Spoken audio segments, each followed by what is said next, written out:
कोई ऐसा नहीं है कि ये बातें, इसके बारे में बड़ा अंधकार था और इसको जाना नहीं जा सकता था, ऐसा नहीं है।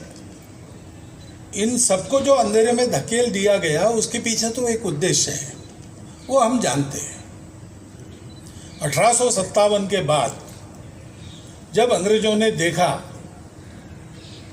कि कितना भी हम इस देश को पादाक्रांत कर ले, योग्य अवसर पाते ही ये आपस में भाषा को, जाति को, पंथ संप्रदायों को लेकर झगड़ा करते रहने वाले लोग हमारे खिलाफ एक होकर हमको बाहर निकालने के लिए लड़ते हैं,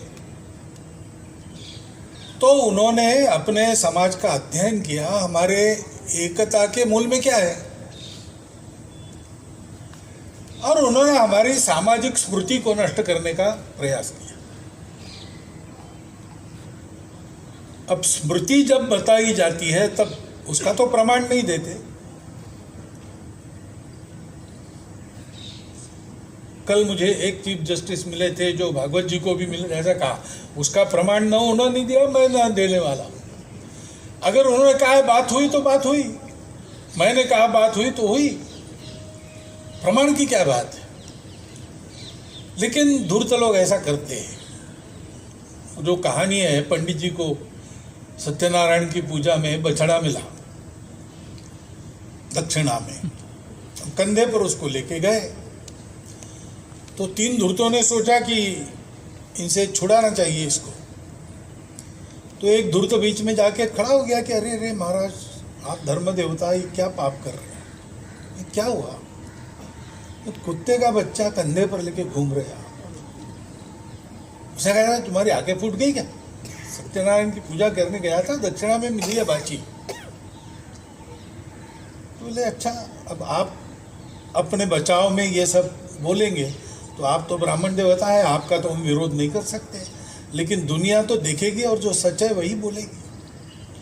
उसके दिमाग में एक कीड़ा डाल के चला गया वो। फिर दूसरा आया बीच में, उसने कहा अरे भोंदू, धर्म का उपदेश करता है लोगों को और खुद कुत्ते के बच्चों को कंधे पर लेके घूमता है, ठहर तेरा अभी ये सब तेरी पोल खोलूंगा।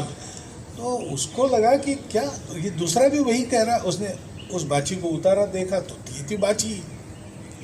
फिर से कंधे पर लेकर आगे बढ़ा तो तीसरा आया।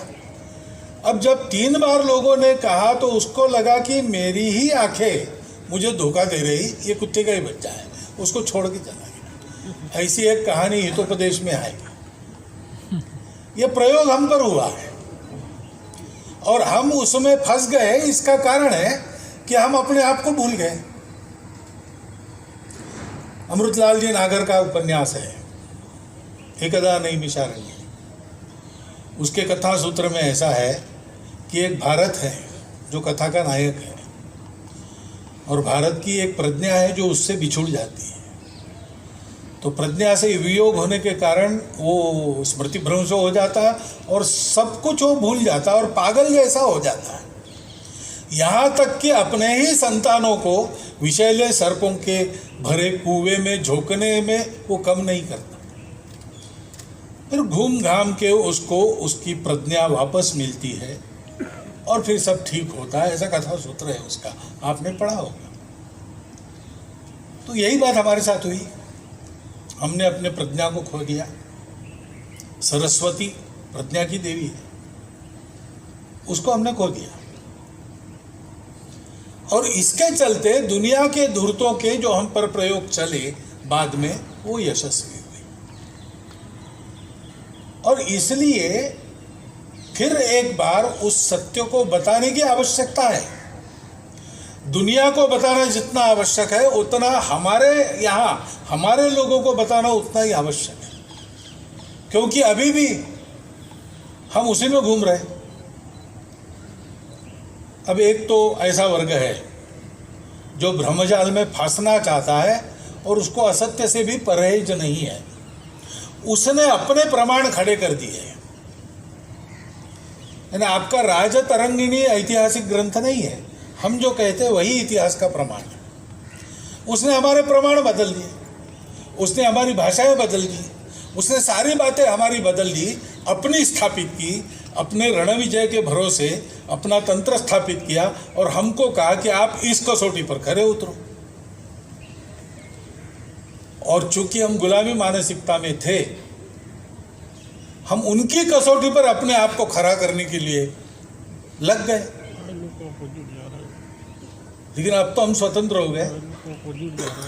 तो एक वर्ग तो बहुत बड़ा वर्ग अपने समाज में ऐसा है, सामान्य लोगों से लेकर अब तक का, कि उसकी श्रद्धा है सरस्वती थी कि नहीं थी, आप खोजो, सिद्ध करो या न करो। हम तो रोज कहते गंगे च यमुने चैव गोदावरी सरस्वती, तो आज दिखा नहीं सकता होगा कोई, लेकिन सरस्वती है ये हम मानते हैं। ऐसा एक बहुत बड़ा वर्ग है। अभी संयोग है 3-4 दिनों में जो कार्यक्रम हुए अलग अलग प्रकार के हुए, सब में सरस्वती नदी का उल्लेख हुआ। लता जी के श्रद्धांजलि सभा में गया था, वहाँ पर माना गांव, वहाँ सरस्वती का मंदिर जो नया बना, वहाँ से निकली सरस्वती, वो अपने संस्कृति की धारा है, संगीत के द्वारा ऐसी ही धारा लता जी ने बहाई, वो गाना सरस्वती, ऐसा वर्णन।